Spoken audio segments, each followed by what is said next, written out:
Tuesday evening, I hope to be with Jason and Paul, and we'll do an Illinois State preview show. We'll give you all the ins and outs that you need to know of Illinois State. And, by that time, we'll have the two depth chart. I'm sure that Cade McNamara will be on the one line, but I'm thinking that maybe both quarterbacks will play Saturday. But we'll save that for the preview show. So, I'm kind of killing some time out here. This won't be a super long video, but I'm waiting for my wife, who's at church at a ladies' luncheon, and so you know how it is. Shoot, I can just take this off for now. So first of all, let's say subscribe if you haven't already subscribed, and then like if you're online watching, like if you like, and then share it. Leave a comment, okay? I don't know if I'm going to be able to see your comments today because I'm on my cell phone. So if you comment and I don't say anything, that's probably the reason. We'll see. We'll see. I don't usually do this by cell phone, so I'm not sure how it works with cell phone. Direct to YouTube from what I usually use. So I just kind of wanted to talk. It's getting kind of be old news. Kirk, the Kirk suspension, which goes into effect Friday night at 11:59 p.m. Okay. I just want to talk about how impressed I was, because the last video I did was before his news conference, how impressed I was with how contrite, sincere, how sorry he was about making that mistake. Well, it wasn't really a mistake. He admitted that he knew. So he made a choice to have impermissible contact with Cade McNamara. Okay. My understanding is the day before Cade went into the transfer portal, is the news I'm hearing, is that Cade made first contact with Budmeyer, and then Budmeyer set up a phone call between Kirk and Cade McNamara. Okay, so that's how I heard it went. I don't know 100% fact because, unlike some of my fellow podcasters, I don't have any real inside information, and the people who do give me information swear me to secrecy, and so I can't even bring it up and allude to it. So that being said, I just want to say how angry it makes that there's probably 133 other Power 5 or Power 4 schools getting away with the same thing. We had Nick Saban during the NFL draft completely admit that he went after a guy who was not in the transfer portal, tried to convince him to jump into the transfer portal. I believe it was a quarterback from I think a MAC school, I think, like Toledo or something. Supposed to be a pretty good quarterback, and he really wanted him. Okay, so that's number one. Two, we've got Caleb Johnson saying in an interview during media days that he was approached by several coaches asking him to jump into the portal so that they could try to recruit him. Guys, that's tampering too. So why is Iowa consistently being singled out? Okay, they're being singled out consistently by the NCAA. Okay, it just makes me angry. Okay, so you look back with the gambling stuff. Okay, all right, and Noah Shannon, the way he was treated last year, completely got screwed over. Completely. Okay, first NCAA tells him, tell Noah he can go back to practice. Practice, we're going to clear him. And then later on they keep waiting, nothing happens. Gets down to the last couple games of the season, and they're saying, "Oh, we're not going to clear him. He's suspended for life." What? He just put a couple bucks down on a women's basketball game. Let's get real. And now they're finding out that the lawyers are saying that whole thing was a bogus investigation done by some rogue agent who wanted to make a name for himself in his agency, his office. Okay, so that turned out to be rogue. So those that took plea deals were shit out of luck. Okay.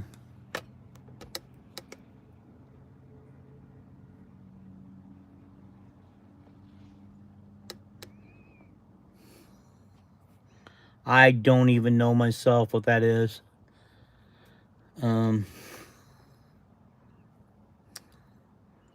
Okay. It looks like I'm getting some stuff on here. I'm gonna have to go delete. If you are not, if you are not a Hawkeye fan, or if you're some woman out there trying to get me to go to your websites or something like that, get off my podcast right now, and don't leave any more comments like that. You are, I'm taking, you're done. Get out of here. I only want true Hawkeye fans in here, or Cyclone fans or Husker fans can come in and we can banter, but I need you to get off. I'm not interested in whatever you have to say. Okay? Just get off of here. All right, now I'm going back to my Hawkeye fans. Okay? I'm going to delete those comments, guys, so don't even leave them. They're getting deleted. All right? And then I'm going to block all of you. All right, so here we go again. All right. Kirk. How do I want to say? Is getting screwed over again. Okay? A couple of years ago, I can't remember the athlete. I want to say it was Adrian Claiborne. Got screwed over when they tried to get him a medical red shirt here. And he got screwed over, and they denied that and basically ruined his career too, I think. I'm not sure who it was. I want to say Adrian Claiborne, but I could be wrong. If any Hawkeye fan that's a true Hawkeye fan out there wants to respond to that, please do. And I apologize to true Hawkeye fans out there that are having to look at that crappy comments that are up there.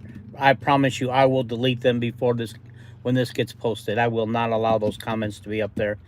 Hi, Brandon. Good to see you, buddy.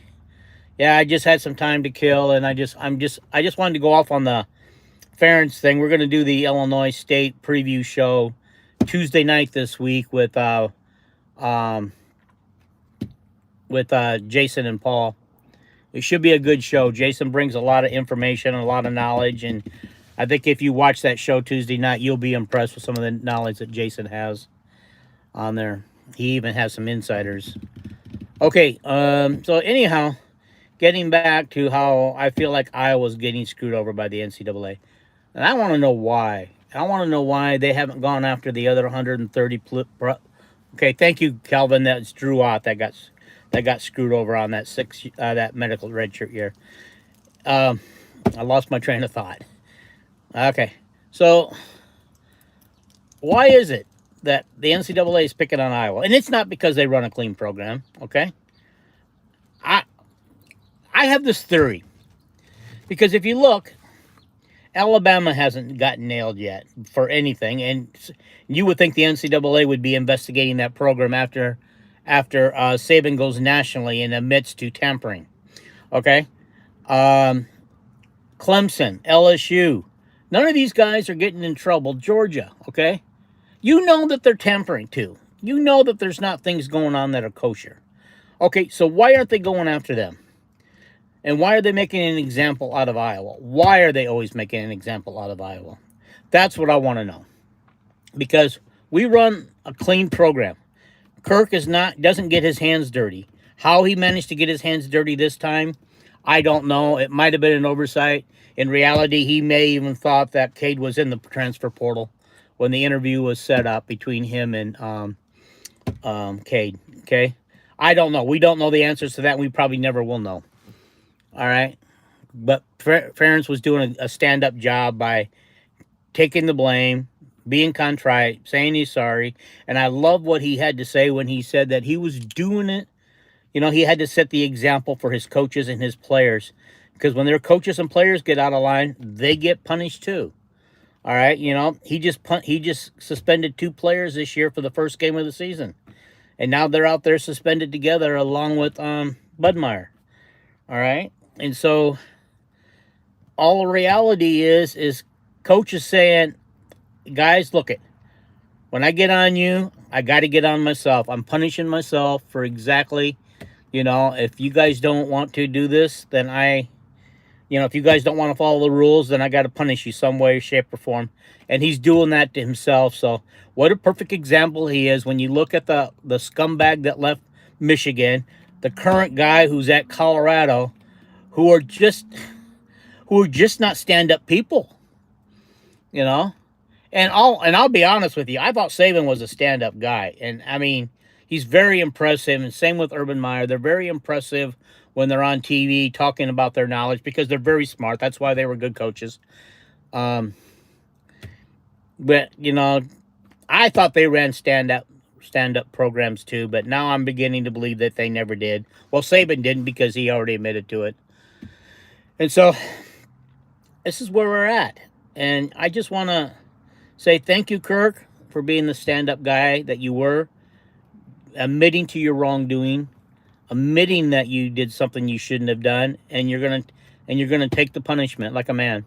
And by the way, if you want, I'll send you some cold pizza while you're watching the game on Saturday. I mean, I'd be happy to foot the bill and have it delivered to you. You might be watching it with your grandkids, so should I send enough pizza for your grandkids too? Anyhow, that's a private joke. If you guys have listened to him, I think after he got his one of his career milestone victories last season, they asked him what he was going to do to celebrate. He says, "I'm going to go home and Mary's going to serve me cold pizza or leftover pizza," I think is what he said. And so that's kind of a private joke that I always say now. Is Kirk's going to go home because Kirk's kind of conservative and he kind of not real flashy guy. So I'm going to say he goes home and he enjoys his pizza, his cold pizza. So that's why I said I would have cold pizza delivered to him so he could watch it, eat it during the game with his grandchildren, unless he doesn't want them in the house in case something goes bad and he loses it. Um, Typically, I don't like having my grandchildren around either when I'm watching Hawkeyes. One day I got so mad I threw something against the wall. At that time, my 10 or 11-year-old grandson was there watching the game with me. And to this day, he's 15 and he will not let me let it down that I threw something against the wall and broke it. No, it wasn't the remote, thank God. Um, so I don't remember what I just picked up the nearest thing and heaved it. But it wasn't anything that was major or anything. But that's the last time I lost my temper or threw anything at a game because I was embarrassed that I did it in front of my grandson. And my grandson needs to know that losing is part of the game. Not everything is going to go your way. And it's something that it's taken me a long time over the years to learn as an old guy that because I hate losing as much as you guys do. I really do. I hate it. I hate it. I hate it. And yeah, sorry. It looks like I should just go ahead and end it. Everybody who was online sort of left anyway, so how about that? Okay. Anyway, it was good talking to you guys, and appreciate you guys watching and listening. Don't forget to subscribe, like, leave a comment down below. Tell me what you think of my little rant, okay? And so we'll talk to you guys later. I'm sorry for the interruption, but cell phone did overheat, and I didn't catch it, and so I put it in front of the air conditioner and the car with the car running, and it only took about a minute for it to cool down. So I am back, and so anyhow, way to go.